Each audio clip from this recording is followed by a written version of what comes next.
Hi guys, welcome to another lecture of digital signal processing, and in this lecture we will be discussing moving average filter. Now moving average filter is basically a sort of a calculation that is used to analyze all the data sets, data points in any set and take average of those points. Right, so in a moving average filter we will be first discussing it by implementation by convolution, and here is a very important question that is asked in interviews, that one of the most simplest digital filter in DSP is represented as h of n is equal to 1 1 and 1. So now when we implement it by convolution, we say we will be implementing it by through this formula. A of 1 is equal to 1 over m summation of j is equal to 0 to m minus 1 into x of I plus j, right? So where m is the number of points used in our moving average filter. Right, so now when we will be using h of n minus 1, we will see the one of the previous indexes value, and this formula can be further simplified into 1 over m into x of I, which is the current value of the index and all the past other values. Now we will be further explaining this through an example. Suppose that we have a 5-point moving average filter, and where x is equal to 80. X is 80. Now this 80 is the value of I, and since we have 5-point moving average filter, m is equal to 5. Now implementing that in this formula, we will have y is equal to 80 is equal to 1 over 5, summation of j is equal to 0 to, we had m minus 1, so m is 5, 5 minus 1 is equal to 4, so j is equal to 0 to 4 is x, I is 80 plus j. Now we will putting the value of j from 0 to 4, and when we will put all those values and taking the sum and the average, we will have this final equation over here.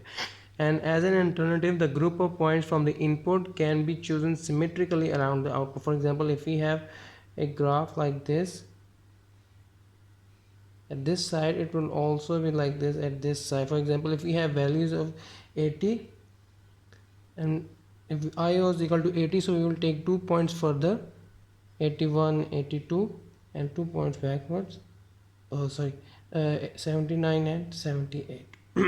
For in that case, our limits would be from j is equal to minus m by 2 to m by 2, and this can also only be applied when and this moving average filter can only be symmetrical when m is equal to an odd number.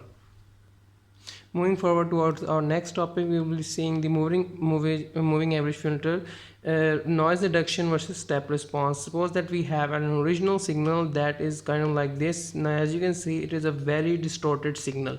Now the moving average filter's basic requirement is to optimize or kind of like clean or remove this distortion. So if I were to apply an 11-point moving average filter to this original signal, you'll see that we have kind of like a less distorted signal as compared to the original signal. And by applying a 51-point moving average filter, we can see that basically all of the distortion has been completely vanished, and we will taking the sample numbers in the x-axis and our amplitude in the y-axis.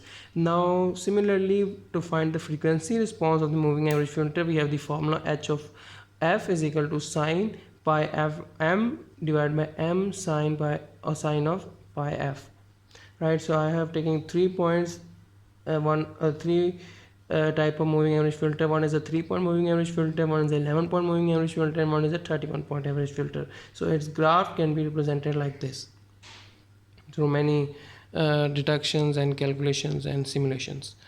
Now moving forward, we will see our last topic, that is the recursive implementation.